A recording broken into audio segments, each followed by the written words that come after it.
ಲಿಂಗಸ್ಗೂರು ತಾಲೂಕಿನಲ್ಲಿ ಏಪ್ರಿಲ್ 5ರಂದು ಬಾಬು ಜಗಜೀವನ್ ರಾಮ್ ಅವರ 119ನೇ ಜಯಂತಿಯನ್ನು ವಿಜೃಂಭಣೆಯಿಂದ ಆಚರಿಸಲಾಯಿತು. ಸರ್ಕಾರಿ ಪದವಿ ಪೂರ್ವ ಕಾಲೇಜು ಮುಂಭಾಗದಲ್ಲಿನ ಸರ್ಕಲ್ನಲ್ಲಿ ಭಾವಚಿತ್ರಕ್ಕೆ ಮಾಲಾರ್ಪಣೆ ಮಾಡುವ ಮುಖಾಂತರ ಕಾರ್ಯಕ್ರಮಕ್ಕೆ ಚಾಲನೆ ನೀಡಲಾಯಿತು.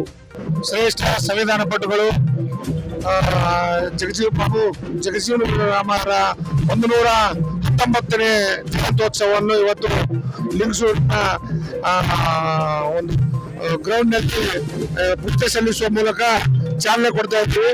ಅದ್ದೂರಿಯಾಗಿ ಅವರ ಜನ್ಮದಿನಾಚರಣೆಯನ್ನ ಎಲ್ಲ ಸಮಾಜದ ಬಂಧುಗಳು ಆಚರಿಸಿ ಒಂದು ಅವರಿಗೆ ಗೌರವವನ್ನು ಸಲ್ಲಿಸುವಂತ ಕೆಲಸ ನಾವೆಲ್ಲರೂ ಮಾಡ್ಬೇಕಂತ ಕೇಳಿ. ಈ ಸಂದರ್ಭದಲ್ಲಿ ಸಹಾಯಕ ಆಯುಕ್ತರು, ಡಿವೈಎಸ್ಪಿ, ಸಿಪಿಐ, ತಾಲೂಕು ಪಂಚಾಯತ್ ಕಾರ್ಯನಿರ್ವಾಹಕ ಅಧಿಕಾರಿಗಳು ಹಾಗೂ MLC ಶರಣಗೌಡ ಪಾಟೀಲ್ ಬಯ್ಯಾಪುರ್ ಸೇರಿದಂತೆ ಹಲವರು ಭಾಗವಹಿಸಿ ಗೌರವ ಸಲ್ಲಿಸಿದರು.